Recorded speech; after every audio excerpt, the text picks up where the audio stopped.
broke into my house while I wasn't there, gave it to my brother and lied to the police. For context, I'm a single man in my early 30s. I've got a brother who's 29, and he's already got 4 kids now. He had his first at 22, and the second followed a year later, then the third 2 years after that, and the fourth is the most recently born a couple months ago. His wife, my Sil, and I do not get along, as she always likes to try and get a rise out of me by acting superior, then turns into an extreme self-victimizing drama queen if I retaliated against her in any way. She can cry in an instant and can put on an extremely convincing show to get sympathy from just about anyone. My parents and brother absolutely adore her, even though they know exactly how she really is and just don't care. She's very good looking, I'll give her that, but she's so awful that I could never be attracted to her. She also refuses to get any sort of job, even though she has a college degree, and my mother willingly helps with the kids all day. So their finances are entirely dependent on my brother. This also means they can't afford to live anywhere but my parents' house. And privacy is a bit of an issue with all of them under one roof in a 3-bedroom house that was built in the 60s. Growing up, my younger brother was also the obvious favorite. We're 3 years apart in age, but he developed a superiority complex because I was badly punished if I retaliated against his antics in any way back then. It was obvious my parents cared for him a lot more because he got the lion's share of everything unless people called them out on it, which did happen a fair bit by other members of family, which is why my parents packed us all up and moved us about 150 miles away from them, so they generally would see us on holidays since it was a 3-hour drive. My brother got physically abusive towards me on a number of occasions, flirted relentlessly with my first girlfriend to the point she broke up with me, and laughed at any misfortune I had. And my parents just told me to suck it up whenever I was upset about it. I only got equal treatment when my parents wanted to keep up appearances. I admit it was rather funny to see the looks on their faces whenever they had to treat me equal to my brother on birthdays and Christmas because other people were present.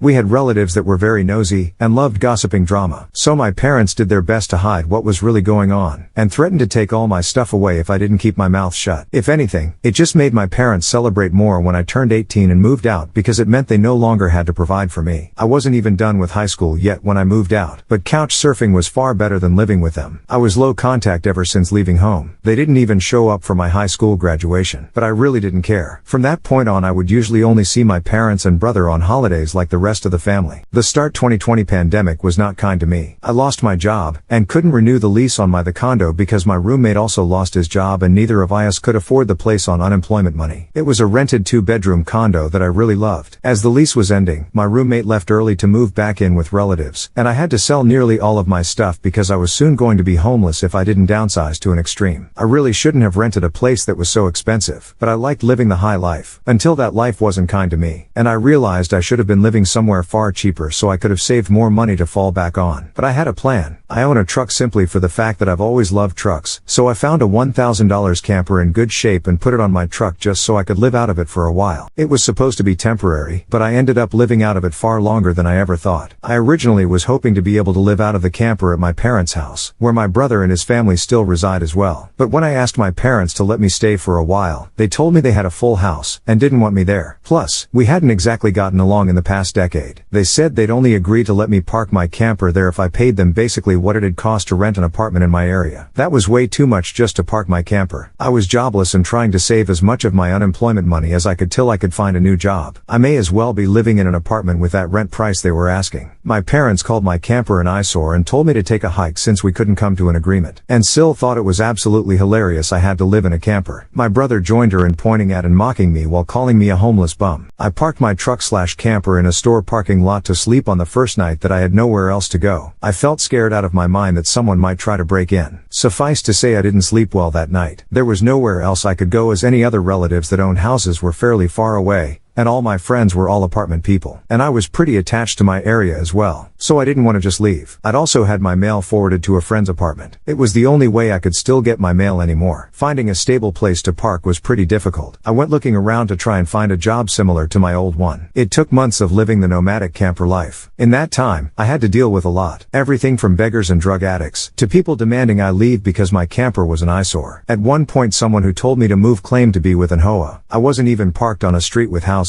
And when I questioned what HOA, they got incredibly threatened me. I moved my camper anyway just to avoid the trouble. In order to have a steady supply of electricity, I learned to use a long extension cord to plug in anywhere I could to recharge my camper batteries. This meant sneaking around and plugging it into an outside outlet of a random building while parked on a street. I know that's a crummy thing to do, but I had to keep my batteries charged so my refrigerator would stay cold. I had a small solar power bank for recharging my phone, but I didn't have anything like a generator, and generators are noisy and require fuel anyway, so I did what I had to do. After months of living like that, I finally managed to get a new job. I had to move to the neighboring city to find a job that didn't involve retail. I worked retail while in college and promised myself never again. Though I was nearly ready to break that promise. I was still getting unemployment money, but I had no stable place to live while receiving it, and I didn't want to still be jobless when it ran out. Plus I was bored out of my mind. I had little else to do but read, watch movies on a small portable DVD player, use my phone or laptop, and keep note of where I could park and what local public bathrooms I could use. I kind of envy that the Japanese have public bathhouses. We could really use stuff like that over here. When I finally landed a new job, I practically lived in the back lot of the building by the warehouse in old employee parking spaces literally no one else seemed to bother using because they were so far in the back that the area was borderline forgotten. My boss/company owner actually liked this arrangement because I was willingly available to take any shift I could get, so long as I had enough sleep. He even let me take the camper off my truck and set it up in one of the spaces so I could drive around without it. Not exactly sure if this was legal, but no one bothered us about it. The entire time I lived back there, I didn't have to deal with many trespassers. There were a few, but the security guards escorted them out. I was pretty much on call almost all the time when they needed me, and was working virtually every day of the week. My boss let me plug my camper into the building for power and water, and I paid a small amount of rent by working for free on Sundays when no one else was in the office but the janitor and security guard. Beyond that, I usually had to shower at a friend's apartment, or at my local gym as the camper didn't have a shower in it, and only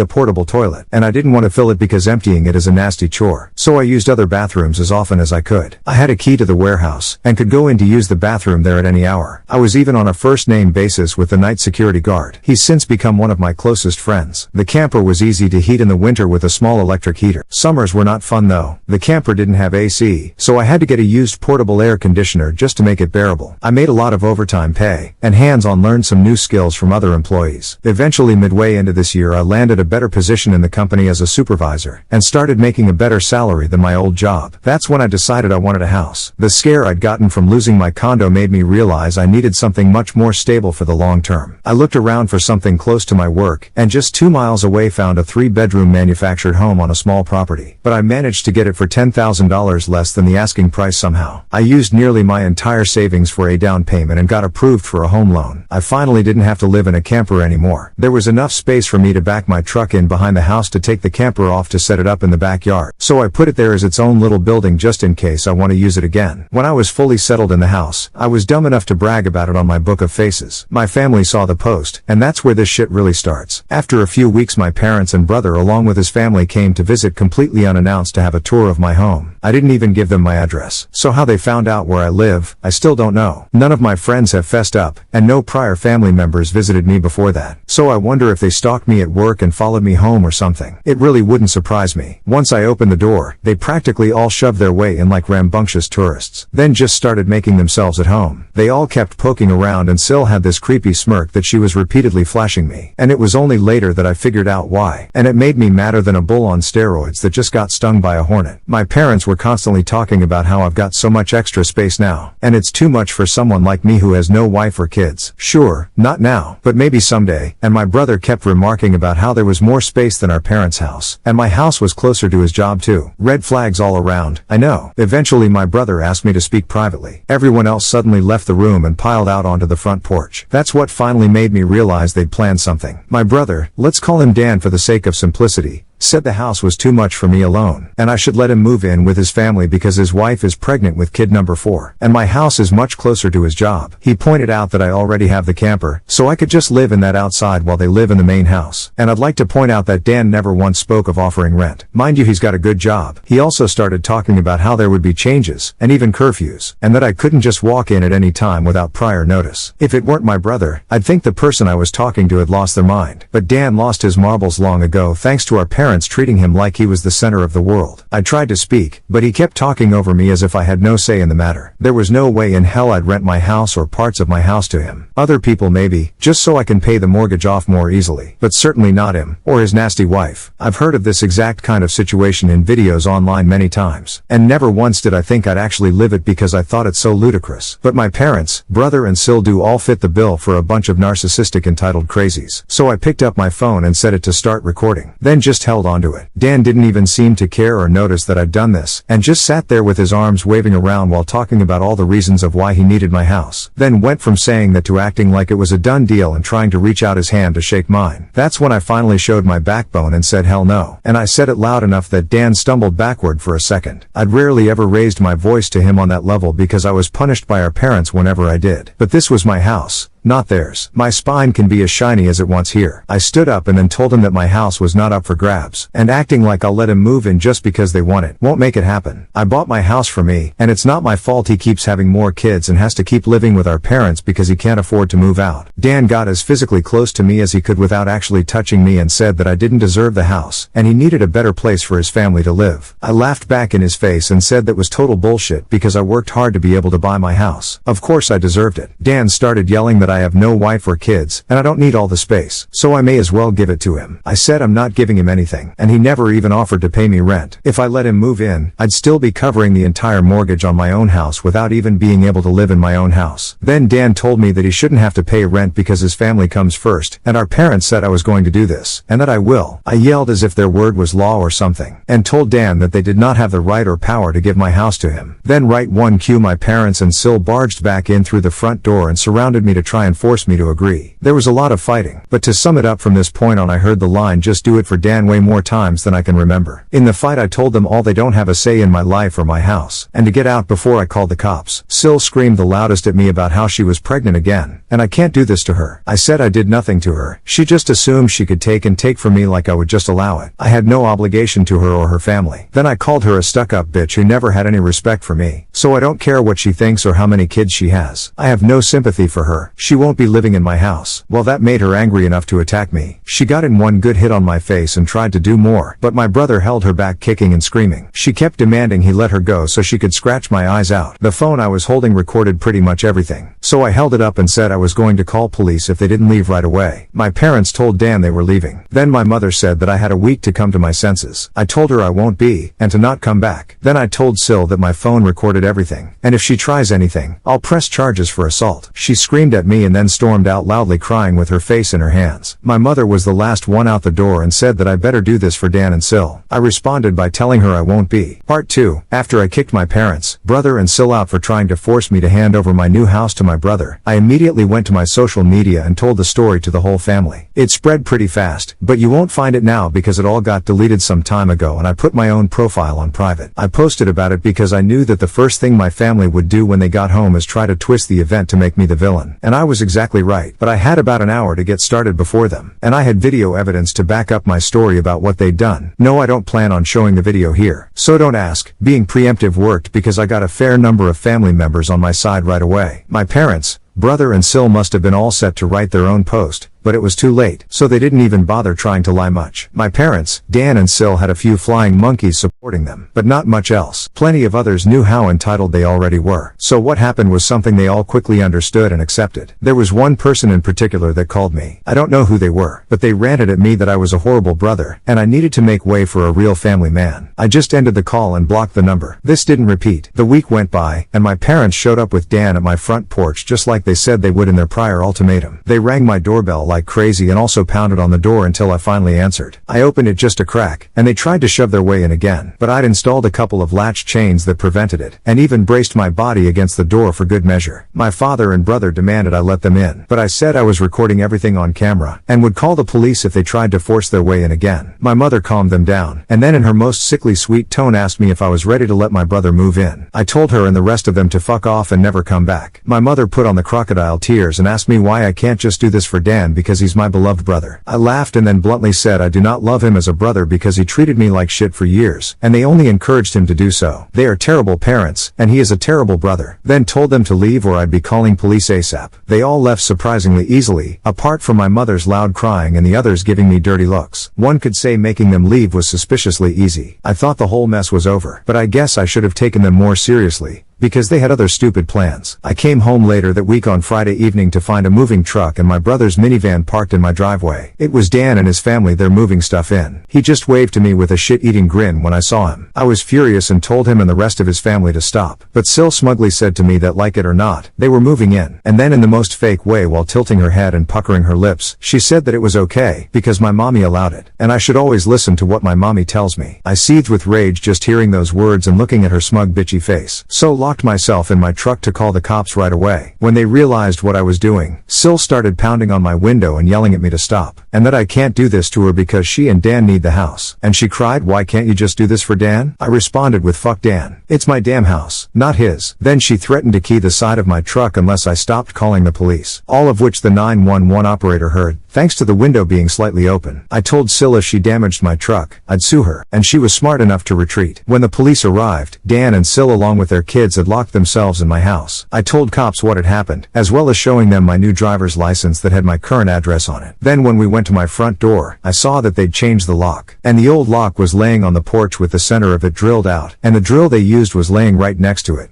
with a complete Harbor Freight drill bit set. Could they have been any more stupid leaving evidence out like that? I pointed out the broken lock and drill, then gave the police a rundown on all the events that happened prior. Well, I guess Dan called our parents over at some point after I arrived home, because they showed up while I was talking to the cops. My parents immediately lied and started saying that I'd agreed to rent my house to my brother and his family. I said that was an easily provable lie one way or another. So Dan and Sil finally came out of my house with some papers in hand. They both looked super smug, like they'd somehow outsmarted me. They'd actually drawn up and printed out a fake rental agreement, but my signature was not on it. There was one, but it looked nothing like my handwriting. I don't think any of them have ever actually seen my signature, so that was incredibly stupid on their part. I told my parents and Dan that was stupidly blatant fraud, and if the cops investigated, they'd easily figure that out, and I don't think going to jail and court would do them any good. It could even make Dan lose his job, which is his only means of providing for his family. I also said I would get a lawyer and sue for damages if anything of mine was lost, stolen or broken, and I'd call CPS too for good measure. Dan went white and looked really scared when I said all that, but my mother got between us and doubled down about how I should just do this for Dan, and live in the damn camper so they can finally have a family home to themselves. I yelled at her that if she thought it was such a good idea, she could do it for Dan herself and let Dan have her house to himself instead. The cops separated my mother from me and I said I wanted them all out right now, or I'll press charges. I stated in a shout about how they drilled out my front door lock to break in. The lease papers were obvious fakes, they badly forged my signature, and I have recorded video of Sil attacking me. Those are felonies I could fuck over their lives with if I wanted. And if they didn't leave, that's exactly what I'd do. The only reason I hadn't already was for the sake of Dan's kids, so they have one chance to get the fuck out. The moment my parents heard that, I think it finally clicked that they could not force me to do it for Dan. My mother surrendered and said she'd put an end to this. Then she went over to Sil and spoke with her quietly for a minute while my father spoke to Dan. Sil instantly started loudly crying and ripping up the fake rental papers into tiny bits and tossing them like confetti, only to have an officer tell them to pick up the bits of paper or he'd cite them for littering. Both of the cops at this point had the "I don't get paid enough for this" looks on their faces. Dan had to start telling his kids to load their stuff back into the moving truck. The kids were all crying, and the eldest was sobbing that he won't get his own room now. Sil and Dan gathered their kids up to try and make one last pathetic attempt to guilt me with the sad family routine. You know, where they all gather together in a sort of group hug while all facing one direction. I swear, I think they'd practiced it beforehand. All of the kids had the same pleading look with quivering mouths. Sil kept rubbing her pregnant belly and tilting her head to look like a sad puppy, and my brother just made the saddest face he possibly could and said, "Please don't do this. We need to be able to live here." But I didn't falter and told them to keep packing. All the kids and Sil turned the crying up to 11, and Dan yelled at me, "Are you satisfied with yourself? You've denied us a home because you're too selfish to share and help out family." I ended up laughing like a maniac and retorting that what he was trying to do was taking, not sharing, and no amount of crying will make me let his family move in because he's no brother of mine anymore. He's just an entitled prick who thinks he can take whatever he wants from me like when we were kids. Dan started F-bombing me until the cops told him to cool it or he'd be in cuffs regardless if I wanted to press charges. He sucked in his lips and looked a mix of afraid and supremely pissed off. I asked the cops if they could stick around until my parents, brother and Sil had all left, and they said they had no intention of going anywhere until this had been resolved. In fact, in the next few minutes 2 cops became 4 as more drove in for my parents some extra incentive to get moving. I made Dan give me the keys to the new lock he'd put on my front door, though I got another lock the next day anyway because I didn't know if he had copies of the keys or not. He was really reluctant to hand them over. Then instead of handing them to me, he actually threw them down the street and into a storm drain while saying to go get them myself. But one of the cops scolded him for that and made him go get them. He had to pull the grate off just to get at them, and he got pretty dirty in the process. When he got the keys back, he just grumbled then slammed them down into my hand. I then told them all to leave and never come back. My mother said I'd be disowned for this, as if that were some kind of threat to me, and I voiced that to them. Then in an overly sarcastically I said something along the lines of, "Oh no, that means I won't get to come to any holidays with you guys where I always get treated like shit by you all anyway, because Dan has always been your obvious favorite. You treated all me so badly when I was growing up that if Dan ever needs an organ donor, I wouldn't give him anything. So do like you always told me to do when I was mistreated by all of you, and suck it up." My parents were floored after I said all of that, and the quartet of cops were looking pretty judgmental at them as well. I tell you, if you want to put nasty parents like mine on the spot, confront them in front of cops, because they'll likely not try anything really stupid then. My mother just started crying and walking away. My father just stood there looking like he wanted to hit me, and Dan just held his kids in defeat. Oh, and Sil was off having a tantrum in my front lawn. Soon enough they all formed a line handing out boxes and got their stuff out of my house. Nothing had been unpacked yet, so it all was taken out pretty quickly. But while doing it, my mother kept saying it wasn't too late, and I could still do it for Dan several times, each time trying to bargain more and more to try to make me change my mind. She said that Dan could pay me rent if I let them stay, and when that didn't work, she said I could move back in with them to let Dan rent my house so I wouldn't have to share the building. I told her to shut up and keep packing boxes because I don't want Dan or his family around. I don't want his money, and I certainly don't want to live with him or my parents ever again after the way they treated me when I was a kid. Making a deal with my parents would be like making a deal with the devil to me. Sil ended up having another tantrum after hearing that and threw a box down, then sat on the ground to have a pity party because she didn't want to go back to sharing a house with my parents. And she just sat looking angry/sad there until everyone else was finished. She didn't even want to get up when it was time to leave. They finally got everything out of the house and into the truck. So before they left, I laid into my parents one last time about all of the shit they put me through growing up. And with 4 cops being right there, they couldn't do much other than stand there and take it for once. I called them out on so many things that happened, and even pointed out how they couldn't just do something nice for me, like letting me stay over with my camper when I was homeless and trying to get back on my feet. How they let Dan and Sil ridicule me and call me a bum. Well, who's the bum now? They wanted to kick me out of my own house so Dan could stay in it free of charge. Yet when I needed a place to go, they wanted to gouge me for more than I could afford just to park my camper when they knew I was out of the job. There were more extremely judgmental stares from the cops when I said all of that. So I put my parents on the spot one more time and asked them what I ever did other than being born to deserve being treated so badly. Because when I finally have a bit of success in life, they want to snatch it away from me for their favorite child since they'd rather I give everything to Dan and have nothing for myself. I bought my house using the money that I earned. I owed them nothing, and I won't be asking anything from them ever again, because clearly I will never be anything more than a doormat or a cash cow in their eyes. I got no answers from them. They just stood there looking like fish out of water. So I continued ranting and asked them what in God's name made them think they were such good parents after all of that. My father was beet red, but more from embarrassment than anger this time. And my mother was crying that she was a horrible person. I bluntly agreed that she is a horrible person. They all are, and I bet they'll go to hell for it too. They were shitty people, and they all knew it. But if I'd called them out on all this stuff in private instead of in public, they'd just get mad at me and still act like I'm in the wrong. They just kept up the denial for so long that it became a part of who they are. My mother buried her face in my father's jacket to cry, and my father looked more defeated than I've ever seen him. Dan and his family avoided me entirely as they finished putting everything back in the moving truck. I made sure nothing of mine was stolen. Not that I'd had a chance to get much furniture yet. I was lucky to even have a couch at that time. They all got back in their vehicles, and Sil just stood staring at me with malice until my brother finally got her to drive the minivan home. And as soon as they were all gone, I got back online again and spilled the beans what happened. My parents were too embarrassed to even try and defend their actions this time. And while the family was somewhat split before this incident, it was now a landslide in my favor. Nearly all of the family has sided with me after this incident, and those who haven't simply aren't siding with anybody. No matter how much my parents previously tried that we did it for Dan Line, no one listened anymore. So any remaining familial support they had is now gone. Many in the family who I expected wouldn't side with me me, did. That includes the former flying monkeys. So I guess they've finally had enough. Around that time I offered to host half the family at next Christmas Eve in my new house. My parents were not invited. I wasn't blocked on my brother and Syl's profiles surprisingly. And I saw Syl had her fourth baby in early November. They are still living with my parents. I'm pretty sure they knew I was watching, because Syl kept making passive-aggressive posts every couple of weeks or so about not having enough space while living with my parents. Probably to see if she can still guilt me. And I'm sure it's driving my mother and father up the wall because they aren't getting any peace and quiet in their old age with 3 rowdy obnoxious kids, a mentally unstable Syl, my golden child brother, and a newborn baby in the house all at once. Perhaps they could move into a camper in their own backyard and let Dan take over their house completely. They might get some peace then. Yeah, they could do that for Dan. There was supposed to be more, but this post got way too long, so I'll be posting a part 3 later. Part 3, for those who commented in mass to get cameras. I will, when I can afford it. I'm still in financial recovery from buying a house last year, and as far as I know, good cameras need a decent computer to record too, and I don't have anything more than a 3-year-old laptop that runs Windows 10. Yes, I am aware of doorbell cams. That will be the first kind I get. For those who kept saying that I should have just gotten my brother and Syl arrested, the only reason I didn't was because they are parents. Their kids need them. And if Dan was arrested, he'd likely lose his job. And without that, his family has no money. And Syl has an only months-old baby right now. Neither of them need to end up in jail. But you don't need jail for revenge. Police can help, yes, but I got payback without filing a police report. Would I be this merciful again? More than likely not. And they know it. I decided to wait on making an account and posting until after the new year, just in case more stuff happened. And it did. As previous readers know, my Syl was making passive-aggressive posts on social media that were obviously directed at me, especially after Syl had her 4th baby in November. She was posting the same repetitive nonsense over and over again. She just found semi-clever ways of rewording it, but she pretty much kept regurgitating that she was tired of living with my parents, that there isn't enough space, she needs her own house. Blah blah blah. I know I sound dismissive, but live through what I have with these people and you'd be ready to sarcastically play tiny violins in front of them too. They're just that bad. And since I waited until January to make an account, more happened just like I thought. I stated before that I'd invited half the family for a Christmas Eve party at my house, and everyone I invited all came, even though it was a fairly long drive of around 3 to 4 hours for them. But they wanted to come and show me their support. I was praised by them a lot for how hard I'd worked to get a house on my own, and that they were sorry for everything I'd went through. I was asked why I didn't just take my camper and drive the 3 hours back to them, instead of living pretty much homeless for so long. And I had to sheepishly admit that I was very attached to living around here, and I had my best employment opportunities in this area. My hometown doesn't have a lot of great job opportunities in my field, if any at all, and I wanted to make my own way as much as I could. An answer they overall accepted. We moved on to having a rather nice party. The best I'd been in years. Some relatives even brought CDs of great Christmas albums. And I have to say, the one my uncle brought of Ray Charles was my favorite. He sings Christmas songs like no one else I've heard. It was a grand and happy time. I felt like for once I could just forget my past issues and enjoy the moment. But I wouldn't be writing this if it had stayed that way. About 2 hours into the party, you know who showed up. My parents, brother and Syl popped in trying to look all smiles. They didn't even knock. Just walked right in my front door like they were meant to be there. I shut off the music and told them to leave immediately. They begged to stay and said they brought gifts. One of my uncles stood up and yelled at them before I got another chance to speak. And he said they don't deserve to be in my home, or my life after the shit they tried to pull months earlier. And he was backed up by several other relatives. Mind you, this guy is my mother's brother, and he used to love her to pieces until he found out about the shit that went on between me and my parents. My grandparents, mother's parents, as old as they are, hurriedly got in between us and said to my parents that if they want to make amends with me, it's far too soon. And they've never been more disappointed in them than they were this past year. They'd hidden their favoritism for my brother from prying eyes for a long time, but no one was fooled anymore, and they needed to make a serious effort to try and actually treat me like a son if they ever wanted to be in my life again. Then they turned to Dan and Syl, and said they've seen the repetitive nonsense Syl keeps posting about. They're tired of it, and to just let it go already. My house will not become their new home. Syl went back to her old standard of crying, and had a pity party about how she should be the one living here, and not me. She plopped down in a chair to have a tantrum and say it wasn't fair I got this house to myself when I have no family of my own, and she has 4 kids that need more space, and she just wanted a better place to live in and feel like a real mom. It was petty of me, but I loudly pointed out that she sucks as a mother because she lets my mother do most of the parenting while she sits on her butt all day drinking, playing on her phone, or going out and spending all of Dan's money, and she has the nerve to complain about it. I even joked that I'm surprised surprised her baby doesn't get drunk from her breast milk since she drinks so much booze. Which I admit went a bit too far as I got some stares. And Sil demanded to know if I was calling her a bad mom. I said the evidence speaks for itself. And if she wanted to be able to afford to move out of my parents' house someday, then she needs to put her college degree to some use, get a job, and learn to save money. My mother already does most of the child care for my brother's kids anyway, so she'd have plenty of time after her baby gets a little older. My brother's eldest kid, who's 7 years old, ran up to start kicking and screaming at me for yelling at his mom. And he kept at me about how his mom said that I was the bad guy who made her cry and didn't let them live here. That's when my brother grabbed his son to pull him away, but all the other relatives jumped back in, and this sort of turned into a family intervention against my Sil and brother. She was crying, her new baby was crying, her kids were crying. Hell, even Dan was very nearly in tears from the verbal lashing he was being assaulted with. He ended up just sitting on the ottoman I keep shoes in by the front door and looking like a complete wreck. He couldn't look anyone in the eye. He couldn't even say 2 words to me, not with a whole house filled with angry people ready to judge him if he tried to let out his inner golden child again. If they weren't there to get in his way, I'd bet this would have ended up a repeat of when he tried to order me around to try and take my house months earlier. By this point, though, he'd been so thoroughly humiliated that his and my parents' reputation in the family was completely destroyed because the masks were all now off now. Soon after my parents, brother and Sil all left in defeat, the party resumed and we all avoided speaking of what just happened for the rest of the evening. Since most of the adults had been drinking, everyone stayed the night in my house. I even let some of them sleep in the camper so there'd be enough space. I admit, it also makes a good guest house. My relatives all wanted a tour of it earlier as well, and they said they couldn't believe I'd been living in it for around 2 years. I got a lot of questions about it, like what summer and winter was like, and so on. I was up earlier than everyone else Christmas morning, and had a fresh pot of coffee and some ibuprofen for those spiked eggnog hangovers a few of them had. I was complimented on being a way nicer host than my parents ever were, and we all agreed to do this again next Christmas. After Christmas, Sil did finally stop making posts that were obvious digs at me, and deleted all of the old ones as well. But shortly after the new year, she more recently made a new post complaining about how she'd tried to convince my parents to get a camper like I did, so it could be set it up in the backyard so Dan and his family could use the whole house as their family home. Well, the taste of one's own medicine is never fun, because my parents turned that idea down. Vehemently, I hear. No one is gonna push them out of their own home, let alone their master bedroom. The post was only up for a couple of days before Sil removed it, and she has hardly posted anything since then. She loves to complain, but if a tree falls and no one is around to hear it, can it still complain? Sil, I guess, has realized there's no point in doing it when no one hears her anymore. And Dan can't afford to move his family out on his salary alone anytime soon. If they end up expecting another child in the next few years, I won't be surprised. Things mellowed down for me since then, and I've even invited friends over for a poker night. I suck at poker because I can never remember a damn thing about it. But so what? We get to drink beer and eat junk food while being merry idiots. We all loaded up on Whoppers from Burger King and just had it at the best way 4 grown men can when they just want to have a good unadulterated time and get pissed drunk. I think maybe around summer I'll look into possibly dating someone. I'm not exactly getting younger here. Fingers crossed that goes well. My camper just sits idle in my yard now, and I admit, there were some days I went out there just to spend time in it. I did live in it for 2 years. It's like my second home, and maybe one day I'll actually get to use it for camping, like it was meant to be. I've never been camping. My parents considered it a waste of time, so it'd be a completely new experience for me. This pretty much marks the end of what happened. My parents, brother and Sil have all been staying very clear of me. In fact, they seem to have gone back to acting like I don't exist, like they did before I bought a house. Not like that bothers me at all. It's better that way, but they'll inevitably come back in some way. I know they will. I just wonder what kind of stupid thing they'll do next. If anything notable like all this ever happens again, I'll make another post if this account is still active. Update: this will not surprise some people who commented on my previous posts, because my parents did some of the exact things they said they would, which was wanting either my money or my signature. I did expect the classic lines of narcissists saying that I owed them, or give me some kind of socialist BS of sharing the wealth, but that was just my imagination running wild. The ensuing situation was somewhat similar to that, but much more tame, I guess you could say. They seem to know not to push me too far now, and were mostly aiming for pity. It began when my parents recently got in touch with me through social media, and asked for a meeting in a public place of my choosing. It just screamed trap, but I wasn't afraid. In fact, I was amused. They know I'm not to be fucked with anymore, so I could only wonder what they wanted this time. I picked a local restaurant that may have a name of an olive and a garden in it, and we met up there. Dan was with them, but he kept his mouth shut most of the time. We had awkward greetings, ordered some drinks, and then cut to the chase. My parents begged me to help Dan get his own apartment so he could finally move out. Apparently, Dan's credit isn't so great. Gee, I wonder why? Could it be his wife regularly spends him into a hole? Well, they asked that I help by either supplying some capital, or by co-signing for the apartment and helping to pay the rent for it. I simply said no to both. That's when Dan spoke up in anger and yelled at me that I'm only to support like he does. He needed my help, and I should be sparing the money for his family since I don't have one myself. I laughed and asked where they were when I needed their help. That's right, they were pointing and laughing at me for being homeless. Or should we go further back to my childhood? I'd love to delve into that with plenty of ears to listen in around us. My mother grabbed my hand and begged me not to speak of any of it. My father and Dan both just looked away and said nothing. Pretty sure they wanted to say something like they used to at me, but held their tongues. I asked them if they thought I was rich or something, and their looks said it all. And when I told them I don't have that kind of money, they looked at me like deer in headlights. I broke it down about how much I'd managed to save for the down payment on my house, and the way I had to live and work in order to save that much so fast. And then how I spent nearly all of it on the down payment of my house. I'm still in financial recovery. I did have monthly income to spare, yes, but most of it was going right into my savings. I asked Dan what his yearly salary was, and when he told me, I pointed out that it was actually a bit higher than mine. I then loosely broke things down in rough math in front of my parents on how about 70% of my income goes to my mortgage, insurance, gasoline, internet, phone, food, and other bills. And then there's maybe 30% of that left at most that I can put into savings. And I need that money saved to get back on my feet in time. And I have to make sure I have savings to fall back on. My truck is from the 90s. If it were to break down, I'd need money to either fix or replace it. And there's other things one would need a rainy day fund for, like home repairs, doctors, taxes, lawyers, or anything in general you'd need quick cash for when it's a sudden unexpected expense. So, as you can see, I just can't spare money for Dan. And I also refuse to co-sign for anything as that would leave me on the hook for any bill Dan couldn't or wouldn't pay. Then I pointed out that that's likely why my parents didn't co-sign for Dan's apartment themselves long ago. And my mother just started crying again. I was pretty much one step ahead of them in all of this. I'm not an ATM, and I'm not a fool, and I stated that right to their faces. I expected my father to become angry with me like he always does, but this time he just, well, didn't. I've known this man to explode on me for the slightest provocation of not enabling my brother all of my life, but this time he just didn't do that. There wasn't even a sneer on his face. The only way I could describe the look he had was regret and defeat. Maybe regret for being a shitty parent, or maybe regret because he can't bully me around anymore. Who knows? Either way, my parents couldn't really argue with me, and I wasn't about to give them any money. Dan just got up and said this was all just a waste of their time, and that he was leaving. My mother started apologizing for him, but Dan still wanted to leave. Then just to kill with kindness, I offered to buy them a round of unlimited soup and salad while we were all there. I guess they couldn't turn down free food since we hadn't ordered anything but drinks yet. And they stayed. I went out of my way to talk about anything other than money. Dan remained quiet, and was either eating his food or looking at his phone. But my parents just awkwardly talked with me. They brought up that they've recently joined a local Christian church, and that they'd already been going for the last 2 weeks. I said good for them, and they of course started trying to advertise that they'd like me to go too. I simply said no thanks, and they were smart enough not to push further. When the meal was finished, Dan left a $10 on the table for the tip and walked off without saying another word to me or anyone. My mother just excused his behavior and we all parted ways. That was about it. Not nearly as much drama as I thought there'd be, but this is still far better than how things used to be with my parents and brother. As for Sil, well, she's been regularly complaining online about my parents. She really doesn't seem to like the fact that she's not queen bee of their house, and I think her toxic is finally getting to them. Why else would they be so desperate to come crawling back to me? Sil actually wants my parents to move into a camper like I had to do in order to make space in the house, and she's being told no every time. She does seem to have a following of Karen-minded people like her though, because here and there I get messaged by someone I don't know that are intent on raging at me for not giving up my house for Sil. I don't bother to argue with these people anymore. I just block and move on. Though there was one persistent troll who had my phone number, and they call from a different number every time. Yes, it seems to be the same person who called me to say I need to make way for a real family man like Dan. But I could care less. The calls though, seem to have slowed down, if not maybe stopped, because I made it clear to that person that they were only amusing me by keeping this up so